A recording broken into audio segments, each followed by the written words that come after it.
Hello students, मैं मोहित राजपूत अपने YouTube channel में फिर से आपका स्वागत करता हूं।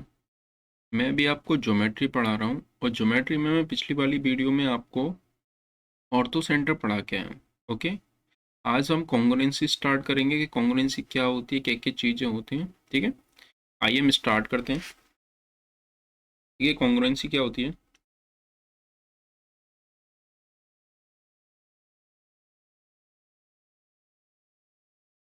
कॉन्ग्रुएंसी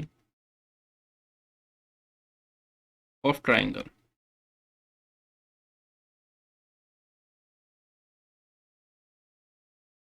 त्रिभुज की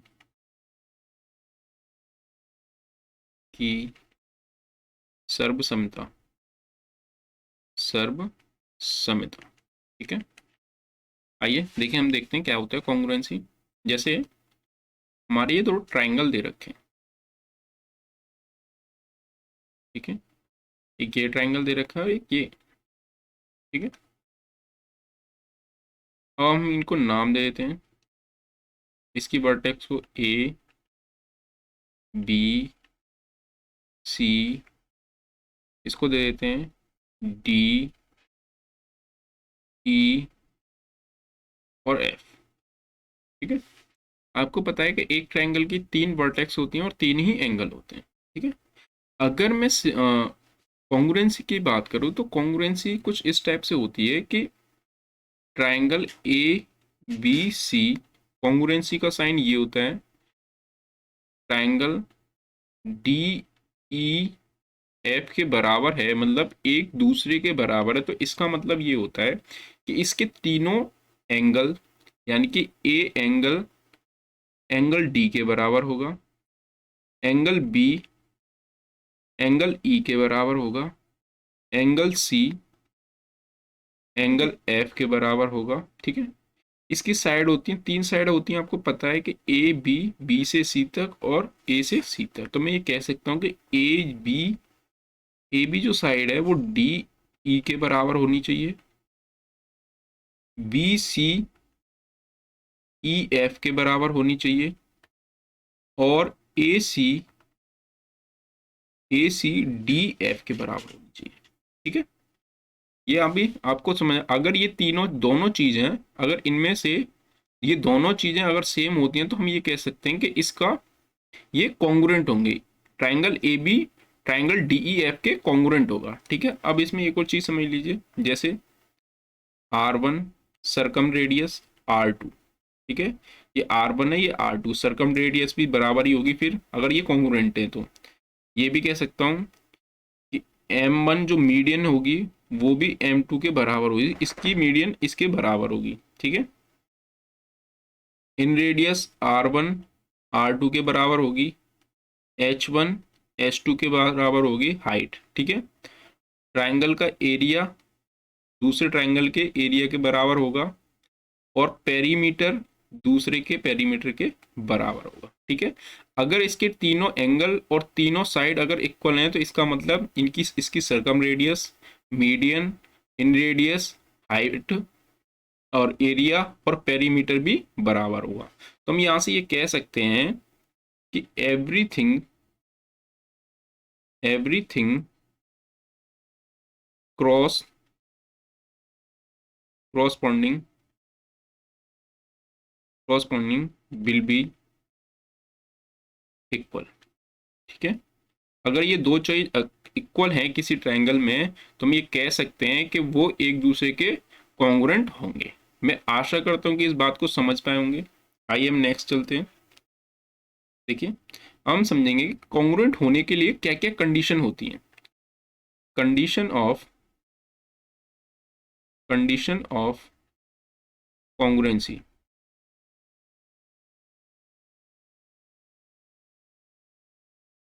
कॉन्ग्रुएंसी सर्व क्षमता की शर्त।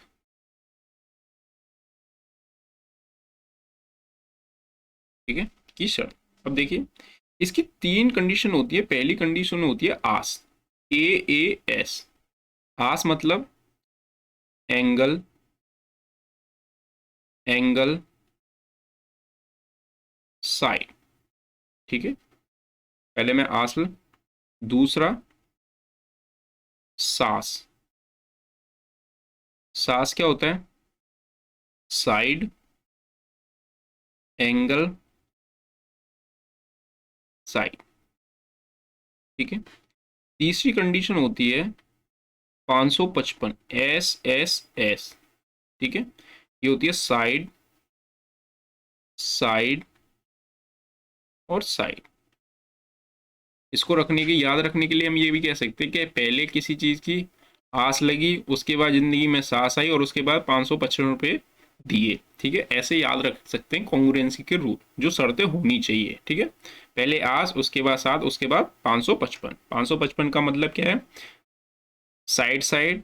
सास का मतलब है साइड एंगल साइड, और आस का मतलब है एंगल एंगल साइड। ठीक है, अगर ये तीनों कंडीशन में से एंगल एंगल जो इनमें से कोई सी भी तीन एक फ्लिप होती है, तो इसका मतलब वो कॉन्ग्रुएंट होगा। जैसे देखिए, मैं आपको बताता हूँ, पहली कंडीशन मैंने आपको बताई आस, तो आस का मैं अभी जस्ट आपको बताया क्या है, एंगल एंगल साइड। ठीक है, मैंने आपको यही बताई। जैसे ये दो ट्राइंगल दे रखे हैं,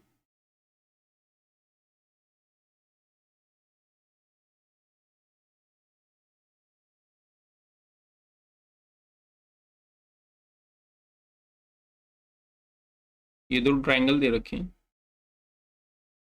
इनको हम नाम दे देते हैं A B C D E F. जैसे कि आपको पता है कि एक ट्रायंगल की तीन वर्टेक्स होती हैं और तीन ही साइड होती हैं। ठीक है, तो अगर ये एक दूसरे के कॉन्ग्रुएंट होनी चाहिए, तो मैंने बताया कि आपकी ये तीन कंडीशन होती है, एक आस, एक सास और एक 555। तो आस में मतलब क्या है कि एंगल, तो एंगल ए एंगल बी के बराबर होना चाहिए, सॉरी एंगल बी के नहीं, एंगल डी के, एंगल डी के बराबर होना चाहिए।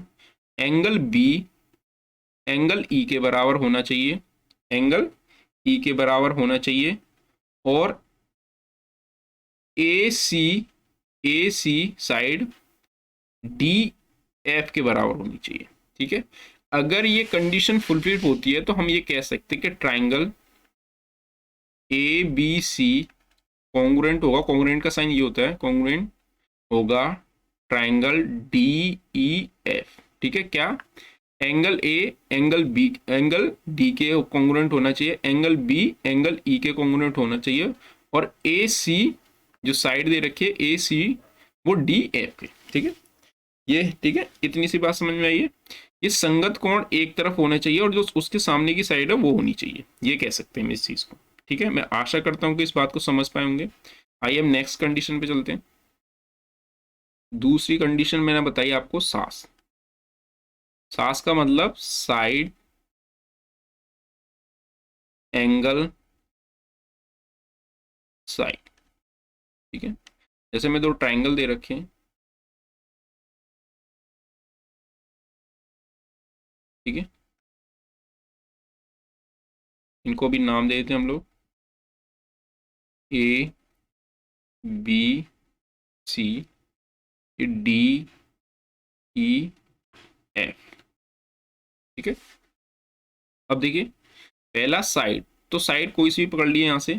मैं ये कह सकता हूं कि ए बी जो है, ए बी जो है डी डी ई के बराबर होनी चाहिए, और एंगल एंगल हम ये लेंगे बी, एंगल बी बराबर होना चाहिए एंगल ई के, और बी सी जो साइड है बी सी बराबर होनी चाहिए ई एफ के। ठीक है, अब एक और चीज इसमें एक कंडीशन नोट लगा के लिख लेंगे, यहाँ पे नोट नोट लगा के लिख देंगे, इंक्लूडेड एंगल, इंक्लूडेड एंगल। ठीक है, अब इंक्लूडेड एंगल कैसे? जैसे अगर आपने ए बी साइड लिए, इधर की साइड लिए ए बी, और ये वाली साइड लिए बी सी, तो इसका ये वाला एंगल होना चाहिए। ठीक है, इंक्लूडेड एंगल होना चाहिए। अगर मान के चलो आपने ये वाली और ये वाली साइड लेती होती तो इसका मतलब ये वाला एंगल ले रहे होते आप, ठीक है, ये वाला। और अगर आप ये वाली ये ए बी और ए सी अगर ले रहे होते तो इसका मतलब ये वाला एंगल ले रहे थे, एंगल ए, तो एंगल डी लेना पड़ता, ठीक है। मैं आशा करता हूं कि इस बात को समझ पाएंगे कि आपको ये समझना होगा कि अगर हम वो साइड एंगल एंगल वो साइड एंगल साइड के बेसिस पे अगर हम कॉन्ग्रुएंट करवा रहे हैं तो इसका मतलब है उसमें इंक्लूडेड एंगल लेना पड़ेगा। जिधर जिधर साइड होगी, जैसे ए बी ले रखी है तो उस ए बी और बी सी ले रखी है तो उसके बीच का एंगल लेना पड़ेगा, आपको ये बात ध्यान रखनी पड़ेगी, ठीक है। मैं आशा करता हूँ कि इस बात को समझ पाएंगे। आइए हम नेक्स्ट चलते हैं। तीसरी कंडीशन मैंने आपको बताई 555। 555 का मतलब है साइड साइड और साइड, ठीक है। जैसे ये दो ट्राइंगल दे रखे हैं हमें,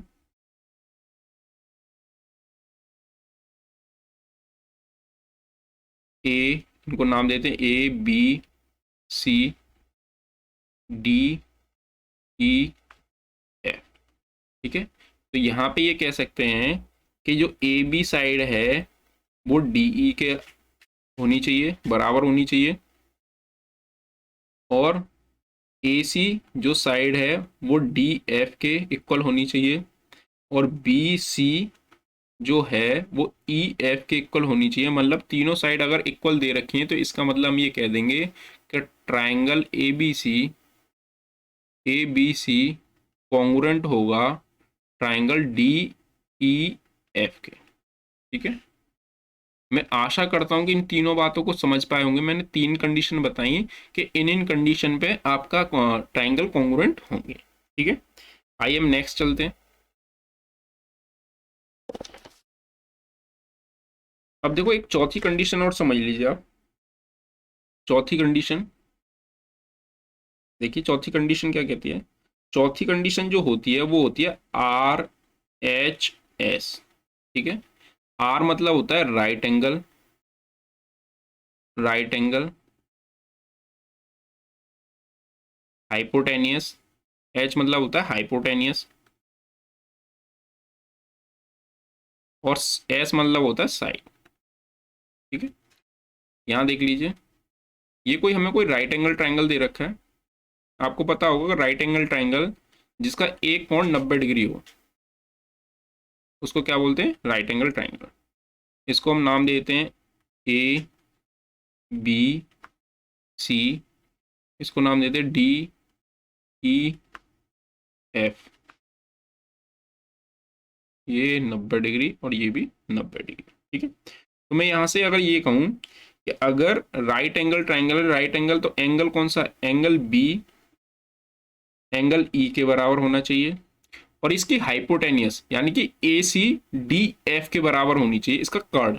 तो मैं कह सकूंगा ए सी बराबर डी एफ के बराबर होना चाहिए, ठीक है। और एक साइड बराबर होनी चाहिए, तो मैं ये कह सकता हूँ बी सी बराबर ई एफ है। तो इसका मतलब triangle A B C congruent होगा ट्राइंगल डी ई एफ के, ठीक है। अगर किसी में दो राइट एंगल ट्राइंगल दे रखे हैं उसमें एक 90 डिग्री का कोण, तो वो सेम सेम होगा, हाइपोटेनियस भी बराबर दे रखी है और इसका एक साइड अगर बराबर दे रखा है तो मैं कह सकता हूं कि वो क्या होगा, एक ट्राइंगल दूसरे के कॉन्ग्रुएंट होगा, ठीक है। ये तो हमारी होगी चार कंडीशन किसकी, कॉन्ग्रुएंट करने के लिए। आइए अब हम यूज देखेंगे कि कॉन्ग्रुएंसी का यूज क्या होता है। हेडिंग लगा लेंगे यूज ऑफ कॉन्ग्रुएंसी, ठीक है, यूज ऑफ कॉन्ग्रुएंसी। अब जैसे हमें ये कोई ट्राइंगल दे रखा है, ये कोई ट्राइंगल दे रखा है, इसको हम नाम दे देते हैं ए बी और सी। अब इस जो ट्राइंगल में हमें गिवन दे रखा है, गिवन बाय ए बी जो साइड है वो ए सी के बराबर है, और ए डी है वो एंगल वाई सेक्टर है, एंगल वाई सेक्टर है, ठीक है। अब देखिए हमें इसमें क्या क्या निकाल सकते हैं, ये हम चेक करते हैं क्या क्या निकाल सकते हैं। अगर A D angle bisector है तो मैंने यहाँ पे ये एक एंगल वाई सेक्टर डाल दिया, ठीक है, इसको नाम दे दिया मैंने डी। अब देखिए जो हमें गिवन दे रखा है, मैं ये कह सकता हूं कि triangle A B D and triangle A C D, दो ट्राइंगल दे रखे हैं यहाँ पे, एक तो ए बी डी और ए सी डी। तो यहां से मैं ये कह सकता हूं कि ए बी जो साइड है वो ए सी के बराबर है, यहां दे रखा है हमें, तो ये इसके बराबर है, ठीक है, ये इसके बराबर है। और एक और चीज जो एडी है, एडी है वो दोनों में इक्वल दे रखा है, दोनों में इक्वल दे रखा है, ये साइड दोनों में इक्वल दे रखा है। और अगर ये एंगल वाई सेक्टर है तो अगर मैं इसको अल्फा मान लूं तो ये भी अल्फा होगा, ठीक है, ये भी अल्फा होगा। तो यहां से ही कह सकता हूं कि एंगल बी ए डी बराबर होगा angle C A D alpha की, ठीक है, अल्फा के हो गए। अब देखिए एक बात बताइए, अगर मैं इसको अलग अलग निकाल दूं तो एक तो ये साइड बीच वाली कॉमन हो गई, एक तो बीच वाली दोनों में कॉमन होगी, और ये इसके बराबर है, और एक एंगल बराबर हो गया। तो यहाँ पे कहीं ना कहीं एस नहीं लग गया क्या? तो मैं ये कह सकता हूं कि triangle A B D congruent होगा ए सी डी के, ए सी डी के, ठीक है, कॉन्ग्रुएंट होगा ए सी डी के। अब एक और चीज बताइए, जैसे एक ट्राइंगल हमें दे रखा है, तो आपको पता होगा कि ये एक अगर हमें ट्राइंगल दे रखा है और उसमें अगर एंगल वाई सेक्टर दे रखा है, एंगल वाई सेक्टर दे रखा है हमें, और आपको पता है, इसको मैं नाम देता हूं ए बी सी, ए के सामने की भुजा को ए बोलते हैं, बी के सामने की भुजा को बी, और सी के सामने की भुजा को सी। अब जिस अनुपात में उसका मान दे रखा है उसी अनुपात में उसका बेस का अनुपात होता था। यहां से मैं ये कह दूंगा इसका अनुपात सी और बी होगा। तो अगर ये इक्वल हैं, ये दोनों इक्वल हैं, तो इसका मतलब ये भी इक्वल होंगी, ठीक है। अगर ये इक्वल है और ये कहीं ना कहीं ये एंगल वाई सेक्टर है, अगर ये इक्वल है तो इसका मतलब ये मीडियन भी होगी एडी, ठीक है, एडी मीडियन भी होगी।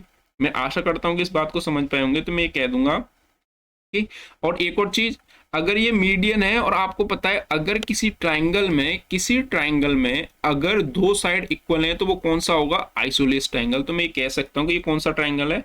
Isosceles triangle. तो एडी है जो, एक तो मेरा क्या हो गया, उसमें दे ही रखा है एंगल वाई सेक्टर है, अभी मैंने आपको बताया एंगल वाई सेक्टर है ये तो।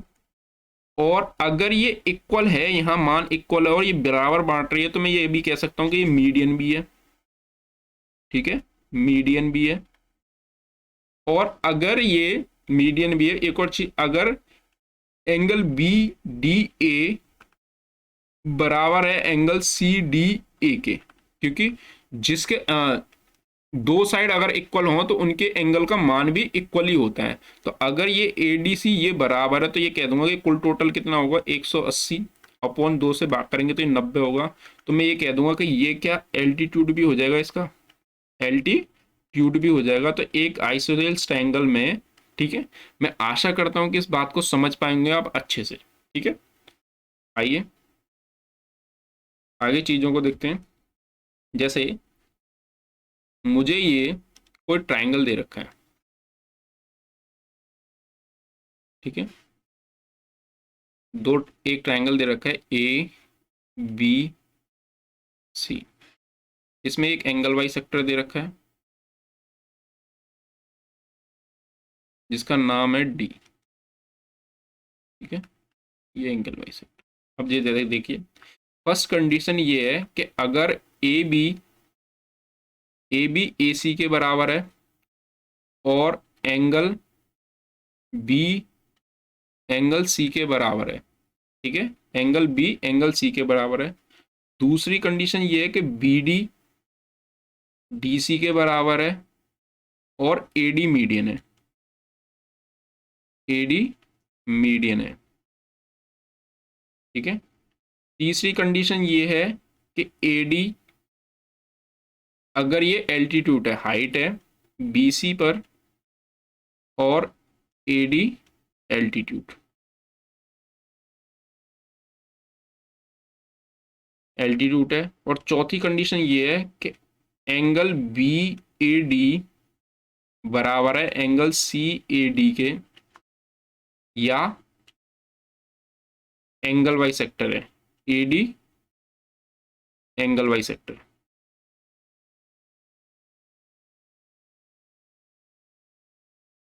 ठीक है, एंगल वाई सेक्टर है। तो इसमें से अगर इसमें से दो कंडीशन फुलफिल होती हैं तो ये चारों की चारों अपने आप बन जाएंगी, ठीक है, चारों की चारों अपने आप बन जाएंगी। मैं अभी आपको जस्ट आपको बता के आया, देखिए यहाँ पे दे रखा था, गिवन दे रखा था कि ए बी ए सी के बराबर है अगर ये एंगल वाई सेक्टर है। तो मैंने आपको ये भी बताया कि अगर एंगल वाई सेक्टर है, एंगल वाई सेक्टर अगर यहाँ पे ये दोनों मान इक्वल हो गए तो इसके बेस के मान भी इक्वल होंगे। अगर ये इक्वल बराबर बराबर बारों में बांट गए तो ये वाली लाइन कहीं ना कहीं मीडियन भी बन जाएगी, मीडियन बन जाएगी। और एक और चीज आपको पता होगा कि अगर दो दो साइड्स का मान अगर इक्वल होता है तो उनके उनके एंगल का मान भी इक्वल होता है। तो मैं ये कह दूंगा कहीं ना कहीं कि ये कुल टोटल 180 की होगी तो ये 90-90 की हो जाएंगी, 90-90 की हो जाएंगी। तो ये लाइन का एल्टीट्यूड भी कहलाएगी, एल्टीट्यूड भी कहलाएगी। तो मैं इसी बेसिस पे आपको बता रहा हूं कि अगर इन चारों कंडीशनों में से कोई भी दो कंडीशन अगर फुलफिल हो जाती हैं तो इसका मतलब चारों की चारों कंडीशन अपने आप बन जाएंगी। तो यहां लिख सकते हैं, यदि ऊपर की चार बातों में से कोई भी दो ठीक हुई तो चारों अपने आप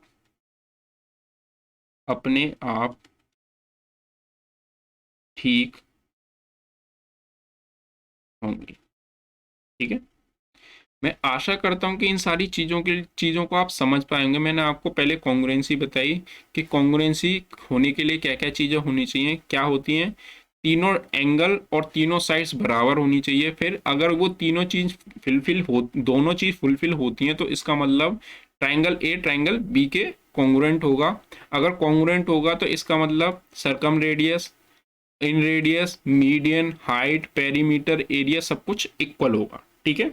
उसके बाद फिर मैंने आपको ये बताई कि कॉन्ग्रुएंट होने के लिए कौन कौन सी शर्तें होनी चाहिए। पहला मैंने आपको बताया आस एंगल एंगल साइड, दूसरा बताया सास साइड एंगल साइड, ठीक है। तीसरा बताया 555, 555 क्या होता है, साइड साइड साइड, ठीक है। और चौथा मैंने आपको बताया RHS, राइट एंगल, हाइपोटेनियस और साइड, ठीक है। फिर मैंने आपको बताया कि हम कॉन्ग्रुएंसी का यूज कैसे करते हैं, वो सारी चीजें बताएं। उसके बाद मैंने आपको ये बताया कि अगर इन चारों कंडीशनों में से कोई भी दो कंडीशन अगर बन रही होती हैं तो वो अपने आप चारों कंडीशन बन जाती हैं, ठीक है। आज के लिए इतना ही, कल हम इस पे क्वेश्चन करेंगे। अगर आपको ये कंटेंट हमारा अच्छा लगा है तो प्लीज लाइक करें, शेयर करें एंड सब्सक्राइब करें, ठीक है। Take care, bye.